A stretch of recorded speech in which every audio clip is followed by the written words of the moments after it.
in any drill that we do, there are deliberate flaws that make it unrealistic.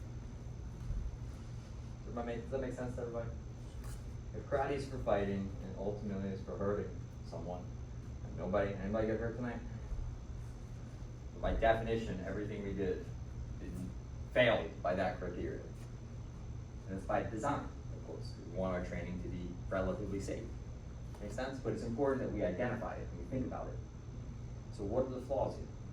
So just to review before we leave tonight, start off, right, just using that jab, right, just going in, back and forth, taking turns. Not standing still, right, giving each other a moving target, so that we're forced to, change up our timing, we're forced to change up our angle, change up our level. It shouldn't be too easy to land it, but it's also not too difficult. Everybody follow? Not too easy to land, but also not too difficult.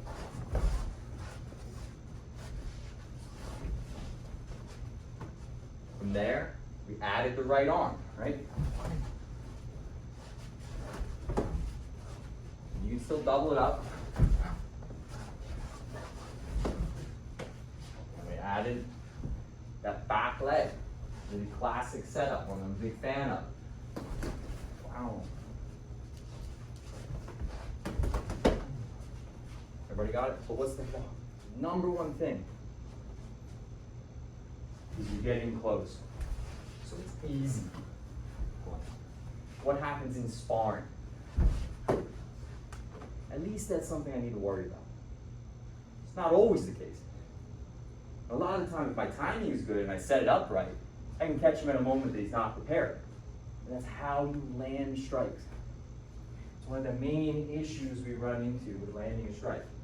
In order for me to step into my effective striking range, unless I'm much bigger, which I am, I need to step into his effective striking range. Does that make sense? By making it a drill where we're taking turns, one person is attacking, the other person is just moving a little bit, it allows you to cheat. I step into his effective striking range, but he's not striking back, so it's not a part of the drill, then I'm able to do my thing. Now, like I said, this is by design. Especially we have a lot of beginners in class today. It's too hard to do it all at once, right? At a certain point, you need to be practicing something. And eventually, we refine it, we get better at it, and then we increase the resistance. But it's important that we think about these things. Because otherwise, if you understand the drill, you're able to benefit from it a lot more. Does everybody follow?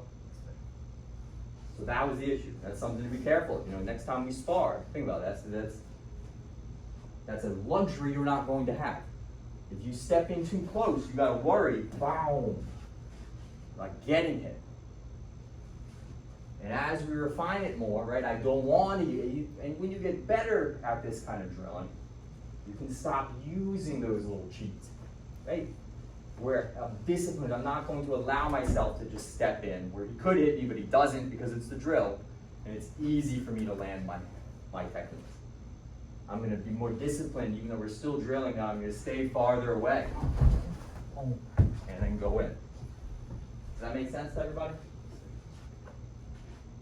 Thank you very much for coming tonight. Everybody, let's put our gear away. Let's line it up.